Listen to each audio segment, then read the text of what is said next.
shadow for my white blouse using a pale cool gray.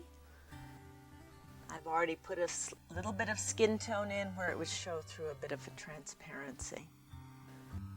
Let's see, I'm thinking of my light source coming from my right. So the ruffles will cast shadows. Each ruffle will have its own shadow.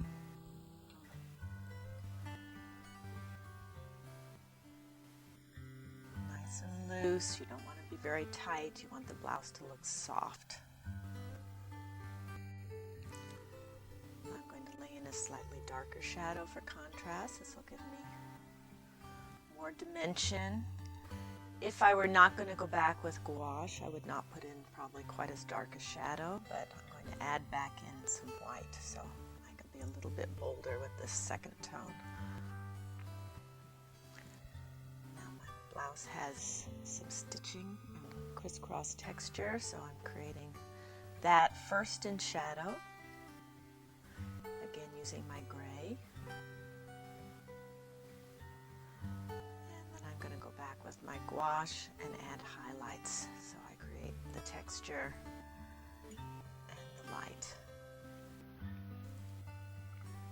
Again, keeping a very loose feeling.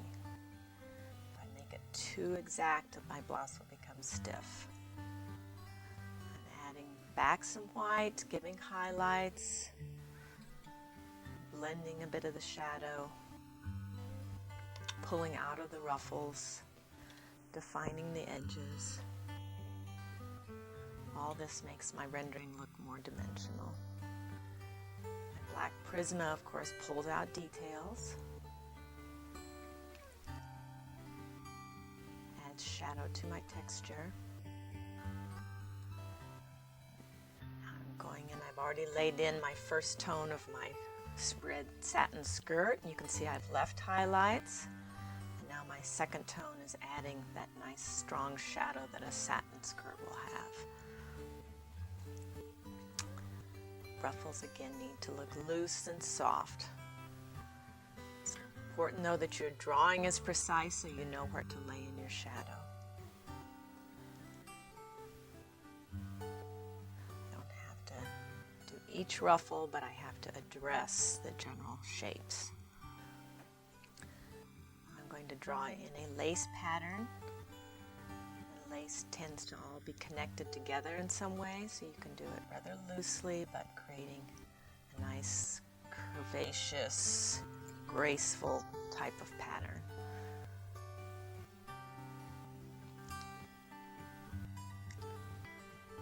Then, of course, lace will have an edging and an inside pattern to each one of these forms.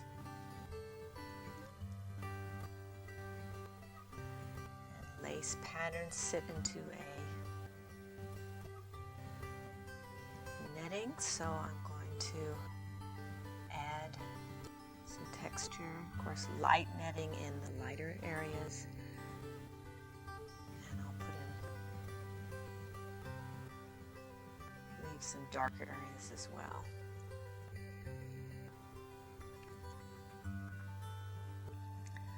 Lost a bit of my pattern, plus lace, because it's slightly dimensional, will catch highlights.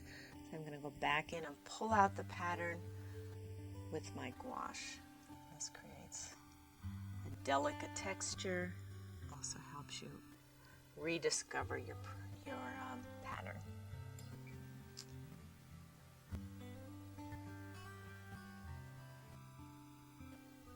Also highlighting my ruffles, as satin has very strong highlights.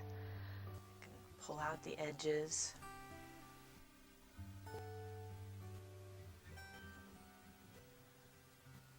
And then back in with shadow. You can see you alternate finding lights and shadows and making sure that the ultimate contrast works.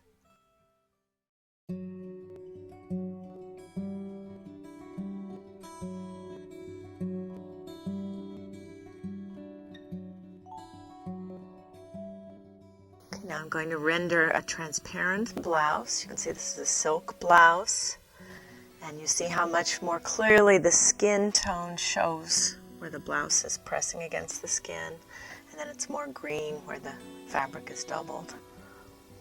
I've already done my figure and added some skin tone and put a dress underneath. Now I'm going to draw transparent blouse on top, just as though I were putting it on over the dress. The blouse is tied at the front, so we see some pulls going into the ties.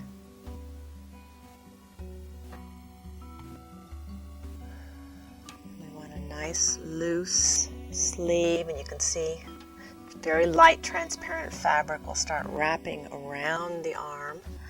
You can create those kinds of folds that are slightly twisting.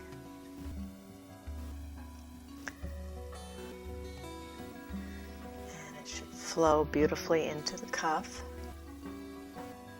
Now I'm going to add some color with the side of my pale gray-green Prisma pencil. I don't want to cover up my skin tone completely, so I'm sort of laying in color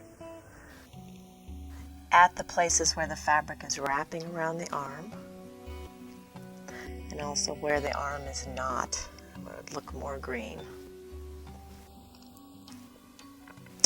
Since my fabric is sort of two-tone, I'm going in with this a little more red color. Creates that iridescent look. And now with a marker, I'm blending, adding some darker tones. You can see how it gets a little bit more shiny, almost metallic looking as I blend with the marker.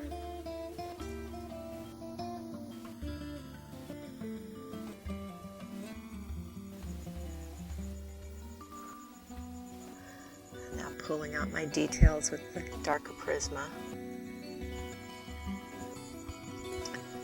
emphasizing certain areas, and I'm adding a bit of color to her eye makeup and just blending.